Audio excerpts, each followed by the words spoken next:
Plenty of news on and off the track, mainly off the track. We're joined by Adrian Dunn, our TVN reporter. And Adrian, it's been a long day there at RVL offices involving Dan Nikolic and Terry Bailey. What's the latest there? Well, Dean, it's certainly been a day of high drama and explosive revelations.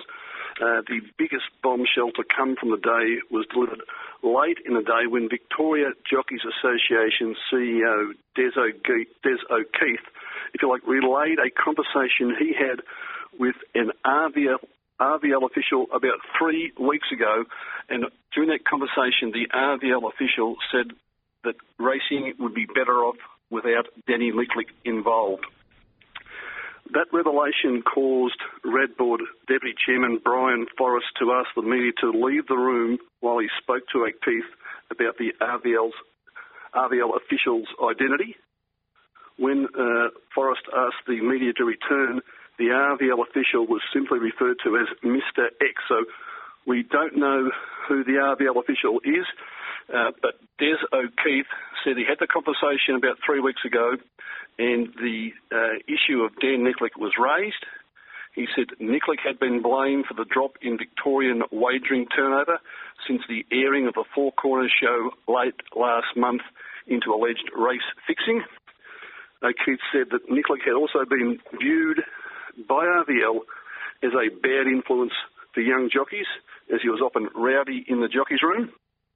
Asked about the conversation, O'Keefe replied, the official said to him, Danny Nikolic has run his course, racing would be better off without him. The official made this, I'm still quoting here, Dean, the official made it very clear that racing would be better in this state without Danny Nikolic involved. At that point, this was late in the day, Dean, Judge Forrest decided that the hearing would be adjourned and it will resume tomorrow at 9 o'clock, where 2 more witnesses we called by Sandy Roberts, who's the legal representative for Danny Nikolic. Now, during the day, we heard some explosive, graphic and candid revelations after Nikolic pleaded not guilty to 2 charges, one of improper conduct and the other for acting in a manner prejudicial to the interest, image and welfare of racing. Now, Dean, what we heard was that Chief Steward Terry Bailey saying he was concerned when Nikolic said to him before race 5 at Seymour on September 4, quote, keep your eyes on the road, Terry. Bailey said that Nikolic gave him a barrage of abuse as he was heading up to the Steward's Tower before race 6. And he said that barrage rattled him, especially when Nikolic said, quote, we all have families and we know where yours live. Bailey said he contacted RVL Integrity Manager Dale Brown after Nikolic told him to, quote, keep your eyes on the road, Terry. And he said that he received a call from the Piranha Task Force and he was talking to a detective, Butterworth, when he was confronted again by Nikolic in the mounting yard.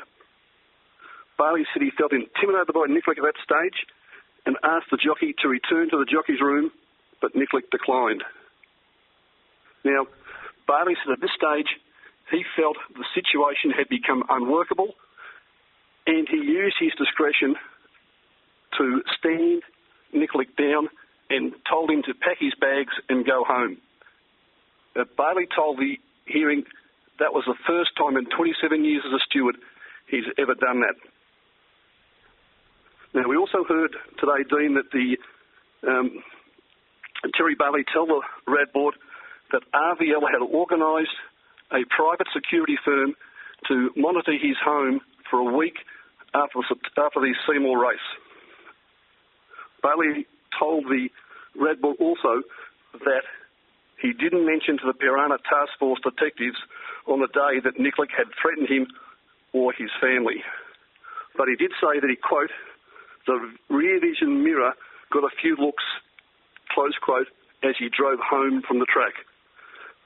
That's just some of the revelations, Dean, that we had, as I said, in a very explosive and high drama day. Yeah, some very serious allegations on both parties. Now, Adrian, I've had dealings with both gentlemen, and they've conducted themselves in the upward manner when I've spoken to them. How are they looking? How are they feeling at this stage, both Terry and Dan Nikolic? How are they looking? Do they look like they're under plenty of pressure, as they would be? Well, Dean, Terry Bailey spent a minimum of 3 hours in the witness chair today, where he was grilled by Sandy Robertson, Danny Nikolic's legal representative. He took the chair at about 10:30. We had a break for lunch about 2. Terry Bailey resumed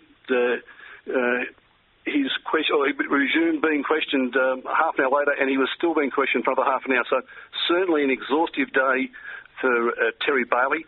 Dan Nikolic made no comment, or said he could make no comment when he left the inquiry shortly after 5 o'clock this afternoon. So certainly a day where plenty of explosive and candid, if you like, revelations from that day at Seymour on September 4 were brought forward.